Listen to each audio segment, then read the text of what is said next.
Enlightened literacy adopts a humanistic ethos in which the objective is to engage in literacy research and activities that provide hope for individuals and humankind. The origin of the word ethics is the Greek word ethos, meaning character. As philosopher A.C. Grayling explains, the concept of ethos originated during the axial age, as the leading thinkers of that era began considering how people should live and what principles should guide the understanding of what kind of people we wish to be. Philosophers who examined the guiding principles of humanity during the axial age include Socrates, Confucius, and the Buddha Siddhartha Gautama. Undergirding their teachings was a shift from thinking of the ideal man as virtuous, which at the time described a masculine noble warrior, to considering the role of humankind with regard to civic virtues, cooperation, and responsibility for others in society. Embracing a humanistic ethos as a principle of enlightened literacy reflects the idea that we have a responsibility to know ourselves as we consider how we live and interact with others in our environment, and our responsibility to the other humans who inhabit our global home on Earth. For Grayling, humanism is not a doctrine of do's and don'ts. When considering what it is that creates a good life, there is no one answer that could be applied to everyone on the planet.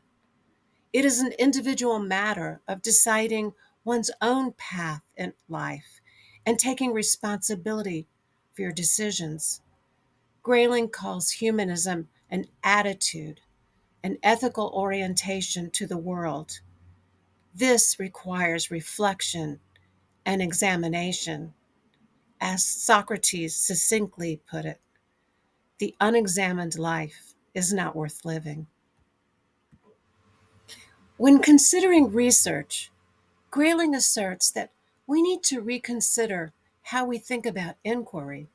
With the incredible growth of scientific knowledge that rapidly proliferates at an astounding rate through technological advancement, there are always new questions and new research endeavors to be undertaken. Far from the research of philosophers centuries ago who were searching for truth and knowledge as certainty, scientists and philosophers today understand that research often results in uncertainty, in that the more we discover, the more there is to know. It's like climbing a mountain, according to Grayling. Once you reach the summit of one mountain within a large mountain range, you find more summits. In other words, your panoramic perspective becomes larger and your focus shifts to other mountains in need of climbing in order to really know something. Grayling explains that knowledge is never something that is always rock solid. As we expand our knowledge through inquiry, we can only rely on the resulting findings and results of our research as long as new insights and evidence continue to support them. However, new evidence may emerge that challenges what we know. This is the open-ended nature of research and inquiry. Regarding education, Grayling noted that literacy acquisition is an essential educational skill in order to develop the critical thinking skills required of individuals to understand the science that drives policy decisions. When asked about standardized testing in schools, Grayling acknowledged the usefulness of measures of educational achievement. As he makes clear, mathematics is useful, but if it is used to merely assign a numerical value to individuals, we should be very cautious. This is an example of that metaphor. If your tool is a hammer, everything is a nail.